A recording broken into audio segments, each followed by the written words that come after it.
Hello my dear students, welcome to the physics board lecture series. हम लोग chapter 2 discuss कर रहे हैं और इस वीडियो में हम पार्ट 10 डिस्कस करेंगे, जो कि आखिरी पार्ट होगा इस चैप्टर नंबर 2 का। आज की क्लास में हम डिस्कस करेंगे रिगार्डिंग एनर्जी स्टोर्ड इन कैपेसिटर। जब मैं बात करता हूँ एनर्जी स्टोर्ड इन कैपेसिटर, तो एक बेसिक सा एक फॉर्मूला कह लो या एक एक्सप्रेशन कह लो, उस पर बेस क्वेश्चन आते हैं। यहाँ पे आपके पास 2 मार्क्स के अंदर आराम से खूब क्वेश्चन बनाए जा सकते हैं, और थोड़ा सा क्वेश्चन का लेवल बढ़ा दो तो 3 मार्क्स के अंदर बनाए जा सकते हैं।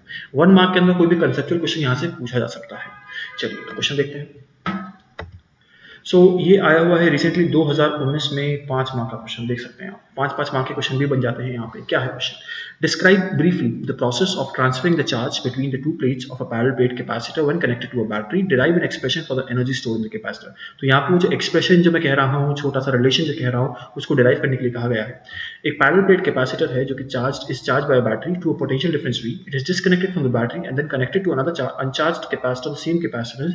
Calculate the ratio of the energy stored in the combination of to the initial energy on the single capacitor. अब ये इस टाइप के क्वेश्चन है, तो आपको पूरा ध्यान रखना है। ये वाला अगर 5 मार्क का क्वेश्चन है तो ये वाला हो जाएगा आपका 2 मार्क का, और ये थोड़ा बड़ा क्वेश्चन है इसलिए ये हो जाएगा 3 मार्क्स का। 3 मार्क्स वाले में आपको थोड़ी सी कैलकुलेशन दिखानी पड़ेगी, ढंग से करनी पड़ेगी। 2 मार्क में भी दिखाना पड़ेगा, लेकिन कोशिश करिएगा कि 2 मार्क्स के हिसाब से ही इसको करें। चलिए सॉल्व करते हैं। तो सबसे पहले बात कर रहे हैं पार्ट ए की। तो पार्ट ए में सबसे पहले एक डायग्राम लगेगा आपको। डायग्राम कौन सा लगेगा? एक पैरेलल प्लेट कैपेसिटर और एक बैटरी। ये है वोल्टेज V का, ठीक है ना।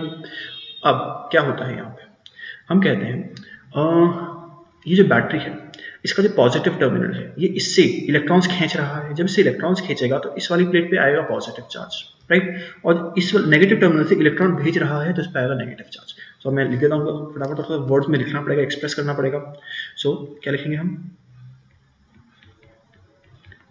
Positive terminal of battery takes, or rather attracts,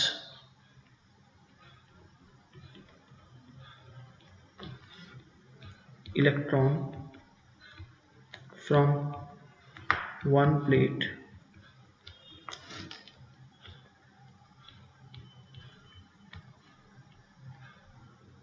positive charge plate बन जाएगी, and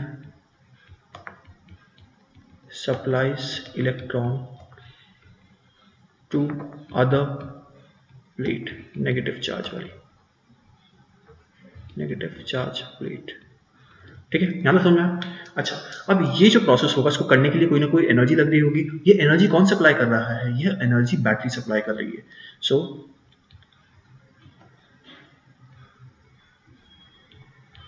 amount of work done by battery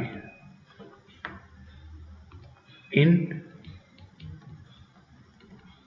displacing electron is stored as energy of capacitor। ठीक है ना। तो हमें अब समझ में आ गया ओरिजिन क्या है। हमने एकदम एक्सप्लेन कर दिया कि एक्चुअल में ये एनर्जी आ कहाँ से रही है, ये बताना बहुत जरूरी है। इससे जब जो आपका टीचर जो आपका क्वेश्चन चेक कर रहा है, उसको समझ में आएगा कि बच्चे को सब कुछ पता है, आगे तो सब मेरे को चेक करके पूरे मार्क्स ही देने। ठीक है ना। तो ये पूरी कंसेप्ट क्लैरिटी हमने इन 2-3 लाइनों में लिख दी है। आपने पूरे 5 मार्क का क्वेश्चन का टोन सेट कर दिया। अब आगे बढ़ते हैं।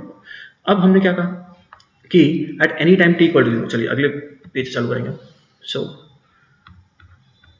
at t equal to 0, q is equal to 0, at t equal to some time t,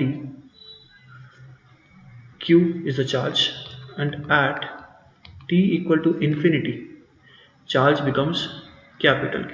ठीक है ना। तो अब देखो मैं क्या कर रहा हूँ, ध्यान से देखो। ये तो मेरा एक बेसिक सब चीज़ों को मैंने लिख दिया एक जगह पे। हमने कहा कि किसी भी टाइम t पे मेरे पास जो बैटरी है, उससे जो मैंने चार्ज सप्लाई किया वो इस समय पे Q है, और ये है V वोल्टेज की बैटरी, करेक्ट। तो क्या मैं कहता हूँ, इस समय के बाद यानी t समय के बाद जो नेक्स्ट dq चार्ज सप्लाई करूंगा, उसके लिए जो वर्क डन करना पड़ेगा, that would be equal to dw is equal to क्या होता है भाई, बताओ तो। dw इज इक्वल टू क्या होगा, q into V, q into V, right.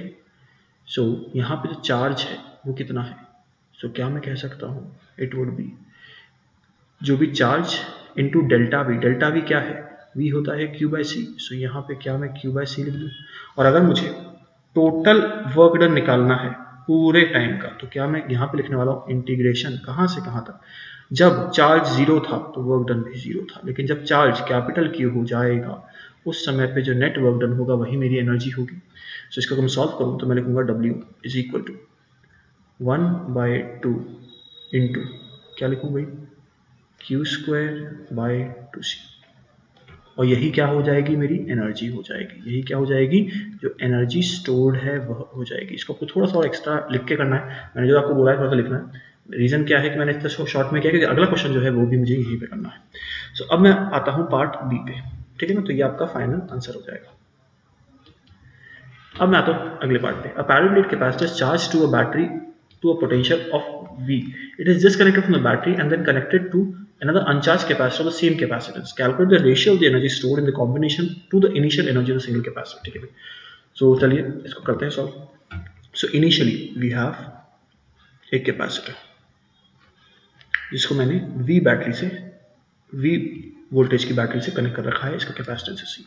अब मैंने क्या किया, इस कैपेसिटर को जो कि ऑलरेडी चार्ज्ड है, इसको किससे कनेक्ट किया मैंने, इसको मैंने कनेक्ट किया एक और कैपेसिटर से विच इज अनचार्ज्ड, ठीक है। सो यहाँ पे CV चार्ज था जिसमें से कुछ चार्ज चला गया यहाँ पे आ गया, ठीक है ना। ये पॉजिटिव प्लेट, ये नेगेटिव प्लेट, ये पॉजिटिव प्लेट, ये नेगेटिव प्लेट, ये पॉजिटिव प्लेट और ये नेगेटिव प्लेट, ठीक है ना।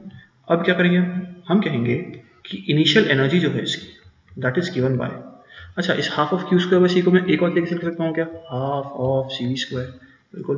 तो यहाँ पे जो इनिशियल एनर्जी स्टोर्ड है वो है हाफ ऑफ CV स्क्वायर, और यहाँ पे जब मैं बात करता हूँ कितना चार्ज होगा यहाँ पे, तो क्या ये दोनों इक्वी पोटेंशियल है, यानी दोनों के दोनों सेम पोटेंशियल पे हैं, दोनों पैरेलल में लगे हुए हैं। तो मैं कहूँगा CV minus of Q upon C, ये हो गया इस वाले इनिशियल वाले 1 वाले का वोल्टेज पोटेंशियल ड्रॉप, और 2 वाले का पोटेंशियल ड्रॉप कितना होगा, Q अपॉन C, करेक्ट।